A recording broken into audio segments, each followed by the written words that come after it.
आने वाला नन्हा मेहमान अक्सर खुशियां लेकर आता है, पर अगर उन खुशियों पर किसी पराये की नजर लग जाए तो ये कहानी अनामिका की है। अनामिका, जिसे अंदाजा भी नहीं था कि उसके साथ क्या होने वाला था। अनामिका, मैं निकलता हूँ। तुम परेशान मत होना, मैं 1 हफ्ते में लौट आऊंगा। विशाल, मुझसे ज्यादा तो तुम परेशान दिख रहे हो। अरे प्रेग्नेंट मैं हूँ, तुम नहीं। पर फिर भी मैं तुम्हें अकेला छोड़कर जा रहा हूँ। प्रॉमिस मी कि जो मैंने कहा है वो ध्यान रखोगी। हाँ बाबा, भीगे बालों में बाहर नहीं जाना है। हमेशा अपने साथ एक चाकू या नील कटर रखना है। सब याद है मुझे। अब जाओ वरना देर हो जाएगी। अच्छा हाँ, मैंने पड़ोस वाली मेहता आंटी को भी इन्फॉर्म कर दिया है। तुम्हें किसी भी चीज की जरूरत हो तो उन्हें कॉल कर लेना। वो पास में ही रहती है तो थोड़ी हेल्प हो जाएगी। हाँ, पिछली बार भी उन्होंने मेरी बहुत मदद की थी। तुम फिक्र मत करो, कोई जरूरत पड़ी तो मैं उन्हें बुला लूंगी। एक तो जिस हिसाब से मेरे ट्रिप्स हो रहे हैं, लॉन्ग टर्म के लिए हमें किसी केयर टेकर को ढूंढ ही लेना चाहिए। खैर, अब मैं चलता हूँ। तो उसके बाद विशाल वहां से चला गया और घर पर रह गई तो बस अनामिका, बिल्कुल अकेली। तो अपने कमरे में लेटे हुए उसने अपनी आंखें बंद ही की थी कि तभी हाँ, बच्चा? ये बच्चा कहाँ रो रहा है? आवाज तो बाहर से आ रही है। जाकर देखती हूँ। तो अनामिका जैसे ही हॉल में आई, उसने देखा कि वो बच्चे के रोने की आवाज टीवी से आ रही थी, पर उसे ये समझ नहीं आया कि ये टीवी कैसे ऑन हो गया? अजीब है। टीवी का यूं अपने आप ऑन हो जाना अनामिका को अजीब तो लगा, पर उसने इस बात पर ज्यादा सोचा नहीं और वापस अपने कमरे में लौट आई। पर अभी वो अपने बिस्तर पर बैठे ही थे कि उसका फोन बजा। हाँ, ये मेहता आंटी अभी क्यों फोन कर रही है? हेलो। हाँ, अनामिका बेटा। जी आंटी, बोलिए। बेटा, तुम्हारे घर कोई आने वाला था क्या? हाँ, नहीं तो क्यों? नहीं, वो बाहर कोई बहुत देर से खड़ा है। कोई औरत है शायद। औरत? नहीं आंटी, मैंने तो किसी को भी नहीं बुलाया है। और वैसे भी इतनी रात को कौन आएगा? हो सकता है किसी दूसरे के घर आई हो। नहीं बेटा, वो बहुत देर से बाहर खड़ी है, वो भी तुम्हारे दरवाजे के सामने। अच्छा, ठीक है आंटी, मैं देख लेती हूँ। अच्छा सुन, अगर जान पहचान ना हो तो दरवाजा मत खोलना, खिड़की से ही बात कर लेना। हाँ आंटी, ठीक है, मैं देखती हूँ। तो अनामिका फोन रखकर हॉल में चली गई और खिड़की से बाहर उस औरत को देखने लगी। एक्सक्यूज मी, हेलो, आप कौन है आप? और मेरे घर के सामने क्या कर रही हैं? अनामिका की आवाज लगाने पर जब वो औरत मुड़ी तो अनामिका उसे पहचान नहीं पाई। तभी वो बोली, नमस्कार अनामिका मैडम, आमी देवी। देवी? सॉरी, पर मैंने आपको पहचाना नहीं। तुम्हारा पति विशाल से बात हुआ था मेरा, वही भेजा हमको यहाँ। विशाल ने भेजा है? पर क्यों? तुम्हारा देखभाल करने के लिए। पेट से है ना तुम, हम प्रेग्नेंट औरत लोग का खास ख्याल रखते हैं। केयर टेकर है हम। ओह, ओके ओके। विशाल बोल तो रहे थे केयर टेकर हायर करने के बारे में, पर मैं गेट खोलती हूँ, आप अंदर आ जाइए।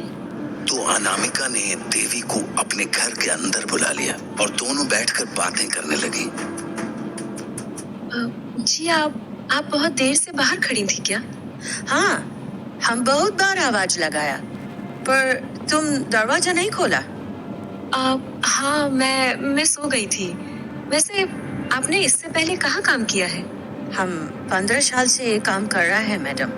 माने कि जब भी कोई घर में बच्चा होने वाला होता है ना, हम वहाँ पहुंच ही जाता है। আপনার চিন্তা मत करो, আমি খুব ভালো করে ख्याल रखबे, तुम्हारा भी और तुम्हारा बच्चा का भी। थैंक यू, मेरी काफी हेल्प हो। खाना खा लिया मैडम? नहीं, अभी तो नहीं। बना लिया? नहीं, मैंने सोचा था कुछ मैगी वगैरह बनाकर खा लूंगी। क्या मैडम, मैगी से क्या होगा तुम्हारा? जो औरत लोग पेट से होता है ना, उसको अच्छा अच्छा खाना खाना चाहिए। हाँ, पर आज मेरा कुछ बनाने का मन नहीं कर रहा था। ए मैडम, चिंता करिस ना, आमी आसছি तो हम खिलाएगा तुमको अच्छा खाना, अपना हाथ से बनाकर। फिर खाना के हिसाब से हमारा पगार डिसाइड कर देना, ठीक है? मतलब आपकी विशाल से तो बात हुई होगी ना इन सब चीजों को लेकर? हम पगार का बात पहले नहीं करता है मैडम, पहले आप मेरा काम देखो, अच्छा लगा तो रख लेना नौकरी पे, ठीक है? अच्छा, आप कमाल है आप भी। ठीक है, बनाइए फिर खाना। है तो बोलो की खाबी? मांस, मछली, गोश्त? आप नहीं नहीं, मैं नॉनवेज नहीं खाती। हैं तो भेज बोलो, जो खाएगा बना देगा। आप खुद ही देख लो, जो आपको ठीक लगे। ठीक है, हम तुम्हारे लिए पालक पनीर बना देता है। तो उसके बाद देवी ने अनामिका के लिए खाना बनाया। खाना इतना ज्यादा अच्छे से बना था कि अनामिका बोली, माय गॉड आंटी, इतना अच्छा पालक पनीर मैंने कभी नहीं खाया। अब से अगले 9 महीने तक आप इसी घर में रहोगे। It's decided. चिंता करिस ना मैडम, हम अपना काम कभी अधूरा नहीं छोड़ता। नहीं आंटी, रियली आपके आने से मेरी बहुत हेल्प हो गई। अभी तो तुम बस हमारा हाथ से खाना खाया है, हम और भी बहुत कुछ कर सकते हैं। बहुत कुछ मतलब? तुम्हारा डिलीवरी हम वो भी करा देगा। नहीं नहीं, उसकी जरूरत नहीं पड़ेगी, उसके लिए हॉस्पिटल है आंटी। सত্যि बोलছি अनामिका मैडम, हमको बहुत कुछ आता है। हाँ, मतलब?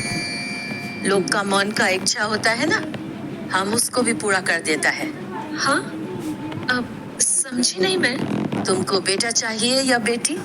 हाँ, ये कैसा सवाल है? बोलो तो। नहीं, मुझे कोई भी चलेगा। सोच लो मैडम, हम इसमें भी तुम्हारा मदद कर सकता है। तुम बोलेगा तो बेटा बेटी दोनों भी दिलवा देगा। 1-2 टोटका कर भी बस सब हो जाएगा। नो प्लीज, ये ऐसी बातें मत कीजिए। मुझे ये सब कुछ नहीं चाहिए। ऊपर वाला जो दे देगा मैं उसी में खुश हो जाऊंगी। और जो एक भी नहीं दिया तो? हाँ, ये क्या बोल रही हैं आप? ऐसा हो जाता है मैडम, कभी कभी लोग का खुशी एक झटका में छिन जाता है। देखिए, आप ऐसी बातें करके मुझे अनकंफर्टेबल कर रही हैं। अरे चिंता करिस ना मैडम, हम तो तुमको बस ये बोला कि हम क्या क्या कर सकते हैं, कुछ करेगा थोड़ी। तुमको ये बात सब पसंद नहीं तो हम वो सब नहीं बोलेगा, कुछ और बात करेगा। और वैसे भी हमारे रहते तुमको घबराने का नहीं है, कुछ नहीं होने देगा हम तुमको। अच्छा आंटी, मैं सोच रही थी कि अब मैं सोने जाऊं, रात भी होने लगी है। ঠিক আছে, जो बोलो। आमी आई दिखे सोफे थाके, हम यही सोफे पे सो जाएगा, ठीक है? एक्चुअली आप हॉल में मत सोना। क्या ना? बस ऐसे ही आप मेरे कमरे में ही सो जाना। किंतु क्या ना? वो मेरा टीवी थोड़ा अजीब है। माने? मतलब इसमें कभी भी कुछ भी हो जाता है। अभी थोड़ी देर पहले मैं अपने कमरे में सोई थी तो ये टीवी अपने आप ऑन हो गया था। न जाने क्यों, पर इसमें ऐसे ही कुछ ना कुछ होता रहता है। इसलिए मैं नहीं चाहती कि आप भी परेशान हो, तो आप बेडरूम में ही सो जाना। अरे क्या मैडम, तुम भी टीवी से कौन डरता है? रुको, अभी हम देखता है। तो उसके बाद देवी टीवी के पास चली गई और वहां जाते ही बोली, तुई तुम यहाँ क्या कर रहा है? चले जा, खाने देखे चले जा। आंटी, चले जा, अभी कोई काम नहीं है, चले जा। आई दिखे, बाद में आना। आंटी, आप ये किससे बात कर रहे हो? वही जो टीवी के अंदर है। हाँ? अब क्या? डर गया? हाँ? क्या? अरे हम मजाक कर रहा था तुम्हारे साथ में। क्या? तो आप भी जो बातें कर रहे थे वो? अरे मजाक था बाबा। भय करो ना, कमाल है तुम भी मैडम। अपना घर का सामान से कौन डरता है? अब चलो, तुमको हम चौंपी कर देता है। चंपी? आंटी, मैं तो सोने वाली थी ना। अरे तो चौंपी कर देगा तो खूब अच्छा नींद आएगा ना। आप चल। तो देवी की बात मानकर अनामिका अपने बिस्तर पर जाकर लेट गई और देवी उसके ठीक पीछे आकर बैठ गई। आंटी, मसाज की सच में जरूरत है क्या? और नहीं तो की, देखना अभी तुम्हारा माथा एकदम हल्का हो जाएगा। हाँ। अब आंटी, ये फूंक क्यों मार रही हो बालों में? फूंक ना, की बोलছি तुम? हाँ, मुझे फील हुआ। अरे ऐसी हवा होगा। चलो एक आंख ता बंद करो, तुम्हारा मालिश कर देता है हम। ये आप क्या कर रही हैं? ए नाना, वो गलती से तुम्हारा बाल हमारे हाथ में आ गया। हम इसको बाद में फेंक देगा, ठीक है? तुम बस अपना आंख बंद करो और सोने का कोशिश करो। आंटी, रहने दीजिए ना, मैं ऐसे ही सो जाऊंगी। वैसे भी मेरी आंखें पता नहीं क्यों भारी हो रही हैं। ठीक है, जैसा तुम्हारा मर्जी, आराम करे सो जाओ। बस ना अपना कमरा से वो वाला दिया मत हटाना। दिया? कौन सा दिया? वो जो खिड़की पे रखा है ना, वही वाला। जो अब तक काम पूरा नहीं होता, वो दिया का जलना बहुत जरूरी है। सो जाओ अनामिका, सो जाओ। तो उसके बाद अनामिका को एकदम से नींद आ गई, ऐसे जैसे मानो वो किसी नशे में चली गई हो। पर कुछ ही देर बाद उसे अपने सपने में कुछ अजीबोगरीब सा दिखा। उसकी आंखों के सामने बस अंधेरा था, पर फिर भी उस अंधेरे में उसे दो लंबे हाथ आते हुए दिखे, जो धीरे धीरे उसके पेट को सहला रहे थे। पर जाने क्यों वो सब देखकर अनामिका का मन बेचैन सा होने लगा। वो पूरी ताकत से अपनी आंखों को खोल के उस सपने से बाहर आने की कोशिश कर रही थी, पर तभी उसे कुछ और भी देखा। अब अनामिका के हाथों में एक नन्हा सा बच्चा भी था, जिसे वो उन्हीं लंबे हाथों में दे रही थी, और धीरे धीरे वो बच्चा उससे दूर होता जा रहा था। तभी अनामिका ने एक चीख के साथ अपनी आंखें खोली।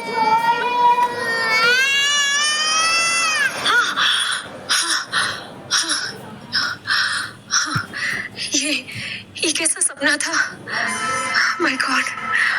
आंटी, आंटी, आप सो रही हैं क्या? लगता है आंटी गहरी नींद में है। मुझे ठीक से याद भी नहीं कि मेरी आंख कब लग गई। और जहां तक मुझे याद है, आंटी ने वहां दिया रखा था ना, फिर वो कहाँ गया? अजीब है। अभी अनामिका इन बातों को समझने की कोशिश ही कर रही थी कि अचानक हॉल से किसी बच्चे के रोने की आवाज आने लगी। हाँ, फिर से बच्चे की आवाज। कहीं फिर से टीवी तो नहीं ऑन हो गया? जाकर देखती हूँ। पर इससे पहले कि अनामिका उठती, उसके पेट में अजीब सा दर्द होना शुरू हो गया। ये मेरे पेट में दर्द क्यों हो रहा है? उफ, ये बच्चे की आवाज तो बढ़ती ही जा रही है।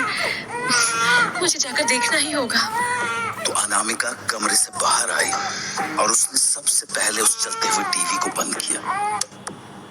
टीवी के बंद होते ही सब कुछ वापस शांत सा हो गया, पर उसे असली झटका लगना अभी बाकी था, क्योंकि जब उसने देवी को ढूंढने के लिए नजर घुमाई तो वो पूरे कमरे में कहीं नहीं मिले। आंटी कहाँ गई? आंटी, आंटी, ये आंटी कहाँ चली गई? कहीं भी नहीं दिख रही है। आंटी, ये सब क्या हो रहा है? मुझे कुछ समझ नहीं आ रहा है। आखिर आंटी गई कहाँ? और ये मेरे पेट में दर्द क्यों होने लगा है? कहीं कहीं कोई प्रॉब्लम तो नहीं है? मैं मेहता आंटी को कॉल करती हूँ।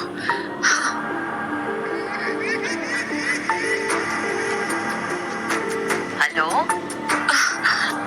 मेहता आंटी। हाँ बेटा बोल, परेशान क्यों लग रही है? कुछ हुआ क्या? आंटी आप मेरे घर आ जाओगे प्लीज?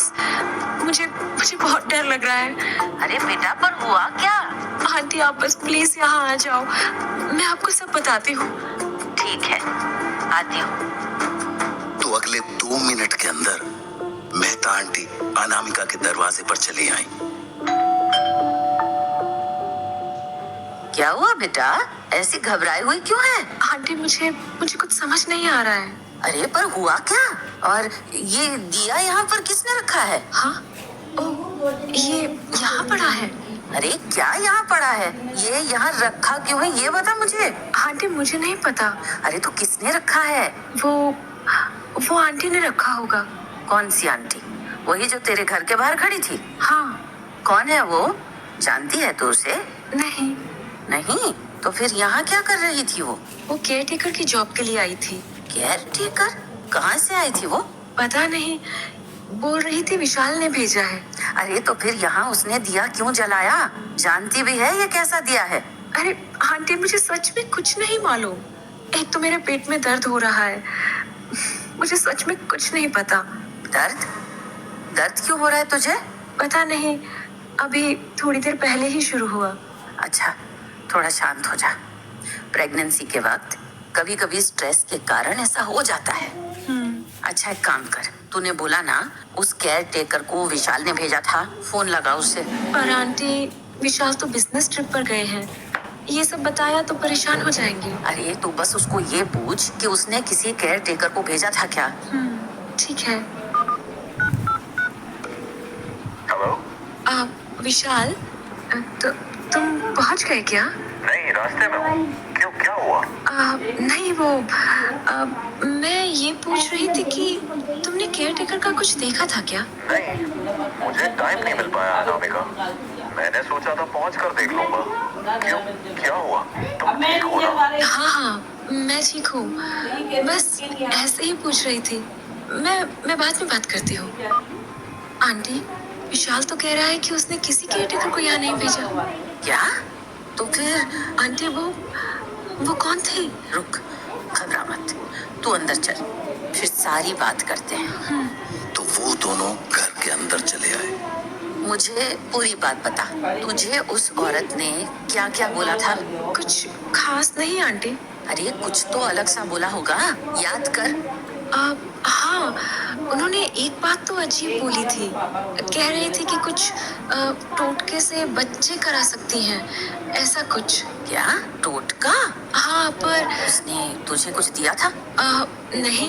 कुछ खाने को दिया था? कुछ ऐसा जो वो अपने घर से लाई हो? नहीं आंटी, वैसा तो कुछ भी नहीं दिया, पर मुझे खाना बनाकर जरूर खिलाया था। और क्या किया था? याद कर बेटा, याद कर। हाँ, उन्होंने मेरे बालों की चंपी की थी, तब भी उन्होंने कुछ अजीब सी हरकत की थी। कैसी हरकत? उन्होंने मेरे बालों पर फूंक मारी और फिर कुछ बाल भी तोड़े। उसके बाद उसने कुछ और भी किया था?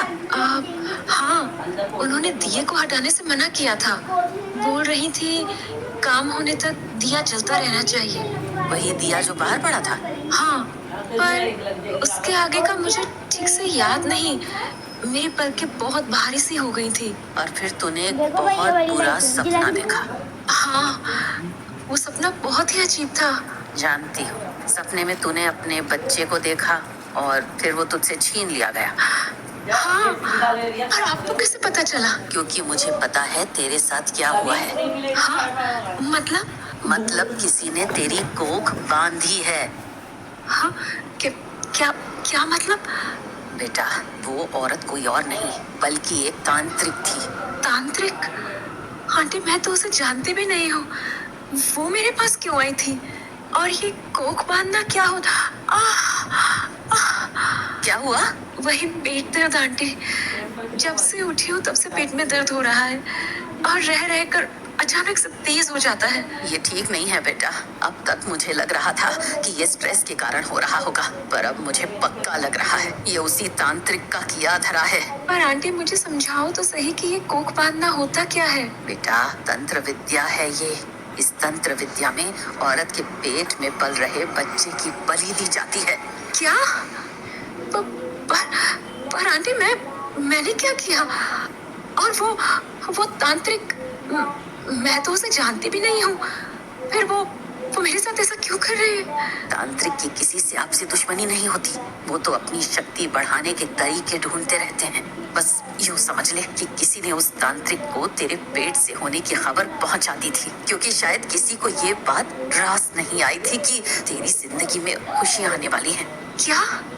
और आंटी, कोई मेरे साथ ऐसा क्यों करेगा? मैंने क्या बिगाड़ा है किसी का? मान ना मान बेटा, इन चीजों के पीछे अक्सर हमारे अपने ही होते हैं। क्या तेरे घर में कोई ऐसा है जो तेरी प्रेगनेंसी से खुश नहीं है? आंटी, क्या बोल रहे हो आप? खुशी कैसे नहीं होगी? सब अच्छे लोग हैं।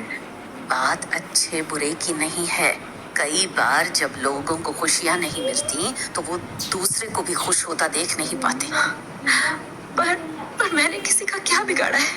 ये रोने का काम नहीं है बेटा। संभाल खुद को और सोच, दिमाग पर जोर दे कि कौन ऐसा हो सकता है जिससे तेरी खुशी पसंद नहीं। पता नहीं, मुझे नहीं पता, पर प्लीज मेरी हेल्प कर दो, प्लीज। बेटा, शांत हो जा। अच्छा, एक बात बता, तेरे घर में कोई ऐसा है जिसके बच्चे नहीं है? हाँ। सोच, कोई है ऐसा? हाँ, विशाल की ताई जी है, उनके एक भी बच्चा नहीं है। तू ये बता, प्रेगनेंसी के बाद तेरी ताई जी तुझसे मिलने आई थी? हाँ, एक दिन आई थी। वो खुश थी? हाँ, खुशी थी शायद। मतलब वो कह रही थी कि उनकी पूरी जिंदगी में ये खुशी कभी नहीं आ पाई। और वही है। हाँ, वही है, उसी ने उस तांत्रिक को तेरे पास भेजा है। आंटी, ये आप क्या बोल रही हैं? याद करके बता, उस ताई जी ने तुझे कुछ खाने को दिया था? नहीं। तेरे कपड़े वगैरह कुछ लेकर गई थी? नहीं। कुछ घर पे रखने को दिया था? कोई बर्तन, कोई सामान, कुछ भी? हाँ, उन्होंने हमें ये टीवी गिफ्ट किया था। टीवी? हाँ, ताऊ जी का शोरूम है तो वो हमारे लिए गिफ्ट ले आई थी। अरे, मारी लाडो के बच्चा होने को है, मन खुश हो गया मारा। थारी खुशी में मैं थारे लिए जे लेके आई हूँ। ताई जी, आप टीवी लाए हो? हाँ, थारी ताई जी खुश ही इतनी है। पर इसकी क्या जरूरत थी ताई जी? अरे, क्यों जरूरत ना थी? हमारी लाडो के राजकुमार होने को है। अब मन ने तो ये खुशी मिल ना सकी, थारी खुशी में ही खुश हो लेने दे। उसके बाद वो दोबारा तुझसे मिलने आई थी क्या? नहीं, उसके बाद तो कभी नहीं आई। तुझे कभी इस टीवी में कुछ अजीब होता हुआ दिखता है? हाँ, बहुत बार। ये कई बार रात को अपने आप ऑन हो जाता है। आज भी हुआ था। सारा खेल इसी टीवी ने किया है और शायद तेरे पेट दर्द का भी कारण यही है। तेरी ताई ने बहुत पहले ही टोना टोटका कर दिया था। वो तांत्रिक आज बस आखिरी काम करने आई थी। हमें जल्द से जल्द कुछ करना होगा। पर आंटी, हम करेंगे क्या? तुझे इस टीवी को चलाना होगा। इसे उठाकर बाहर ले जा और उसमें आग लगा दे। तेरे बच्चे को बचाने का यही एकमात्र तरीका है, पर हमें जल्दी करना होगा। एक बार उस तांत्रिक ने अपनी सिद्धि पूरी कर ली, उसके बाद हम कुछ नहीं कर पाएंगे। जल्दी कर। ठीक है आंटी। मिसेस मेहता की बात मानकर अनामिका जैसे ही टीवी के पास पहुंची, उसे टीवी के अंदर एक छोटे से बच्चे की परछाई दिखी। हाँ, क्या हुआ बेटा? जल्दी उठा टीवी। वो आंटी, इसमें मुझे कोई बच्चा दिख रहा है। क्या? हाँ आंटी, इसमें कोई बच्चा सो रहा है। बेटा, ये पक्का उसी तांत्रिक का खेल है। वो नहीं चाहती कि ये टीवी इस घर से दूर हो, इसलिए इस पर ध्यान मत दे और टीवी बाहर कर। ठीक है। उस टीवी के अंदर दिख रहे बच्चे की मानो नींद खुल गई और वो जोर जोर से रोने लगा और उसके साथ साथ अनामिका भी दर्द से कराहने लगी। क्या हुआ बेटा? आंटी, वो पेट दर्द। अनामिका अपनी बात पूरी ही करने वाली थी कि वो बच्चा और जोर जोर से रोने लगा। बहुत दर्द हो रहा है। बेटा, मुझसे बात कर। क्या हो रहा है? पता नहीं आंटी, जैसे जैसे ये बच्चा रो रहा है वैसे वैसे मेरे पेट का दर्द भी बढ़ रहा है, जैसे हम दोनों एक दूसरे से जुड़े हों। कोख बंधन यही होता है बेटा। जब तक ये तेरे घर पर रहेगा, तेरे कोख में कोई नहीं पल सकेगा। इसलिए हिम्मत कर और इसे उठाकर बाहर फेंक कर आ, वरना अगर उस तांत्रिक ने अपनी सिद्धि पूरी कर ली तो बहुत देर हो जाएगी। तो बस अनामिका ने अपनी हिम्मत बांधी और उस टीवी को बाहर ले जाकर रख दिया। उसके बाद मिसेस मेहता ने उसके चारों तरफ गंगा जल का घेरा बनाया और अनामिका को एक माचिस की तीली पकड़ाते हुए बोली, ले बेटा, जला दे इसे। पर आंटी, टीवी ऐसे कैसे जलेगा? बेटा, आग बहुत पवित्र होती है। टोने टोटकों को छूते ही उन्हें भस्म कर देती है। ये ले और जला दे इस टीवी को। तो मेहता आंटी की बात मानकर अनामिका ने उस माचिस की तीली को सामने पड़े टीवी पर फेंक दिया, जिससे वो टीवी धू धू करके जल उठा। उस टीवी के जलते ही अनामिका के पेट का दर्द मानो गायब सा हो गया और घर के बाहर रखा हुआ वो दिया भी टूट गया। अनामिका अब समझ गई थी कि ये सारा खेल उसकी ताई का रचा हुआ था और आज अगर मेहता आंटी न होते तो उसे और उसके बच्चे को कोई नहीं बचा पाता।